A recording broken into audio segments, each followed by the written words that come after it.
नमस्कार मु मीनुचंद्र मंडल आपण मानक मो यूट्यूब चैनल को स्वागत जनाऊँगी। आज आम विश्व ब्रह्मांड सीरीज अंतर्गत आलोक संपर्क किसी जानवा को चेष्टा करवा। आलोक रश्मि सरल रेखार गति करे। जो वस्तु मध्य दे आलोक रश्मि गति करें ताहा स्वच्छ वस्तु अटे। जो वस्तु मध्य दे आलोक गति करें नहीं सेगुड़िक अस्वच्छ वस्तु अटे। जो वस्तु मध्य दे आलोक रश्मि अल्प परिमाण रे गति करें ताहा अर्धस्वच्छ अटे। आलोक गतिपथरे अस्वच्छ वस्तु रहिले वस्तु आकृतिर छाया सृष्टि हुए। आलोकर गतिपथरे तार उच्च तुलन में सान अस्वच्छ वस्तु रहिले गोटे गाढ़ छाया ओ ताहाकु घेरी गोटे उज्ज्वल छाया गठित हुए। गाढ़ छाया को आमे प्रच्छाया बोली कहू ओ उज्ज्वल छाया को उपछाया कहा जाए। सूर्यपराग केवल अमावास्या और चंद्रग्रहण केवल पूर्णमी तिथि रे अनुभूत होता है। समतल अस्वच्छ मसृण पृष्ठ उपरे आलोक रश्मि पड़िले सम प्रतिफलन हुए।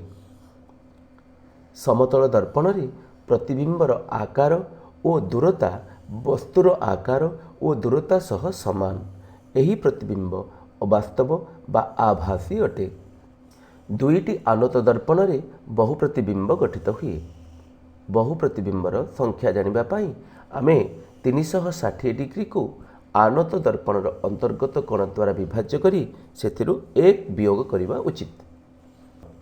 उत्तल दर्पण रे गठित प्रतिबिंब सर्वदा क्षुद्र सीधा पार्श्व परिवर्तित और अवास्तव अटे। अवतल दर्पण रे गठित प्रतिबिंब सर्वदा बड़ ओलटा वस्तुठारु दूर रे गठित हुए ओ वास्तव अटे। आलोक तरंग आकार रे गति करुछि बोली प्रथमे क्रिस्टियान हाइजेन कहिथिले। आलोकर वेग 1 सेकंड प्रति 3 × 10⁸ अटे। चश्मार लेंसर पावर एकक डायोपटर अटे। गाड़ी चालक निकटरे पछ जानवाहन देखिबा पई अवतल दर्पण लागि थाए। किशोर अवस्था स्पष्ट दर्शनर सर्वनिम्न दूरता 7 सेंटीमीटर अटे।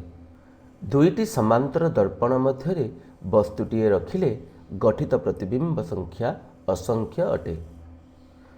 चंद्रालोक प्रतिफलित सूर्यालोक अटे। समीप दृष्टि दोष दूर करने पाई अवतल चश्मा व्यवहार करा जाए।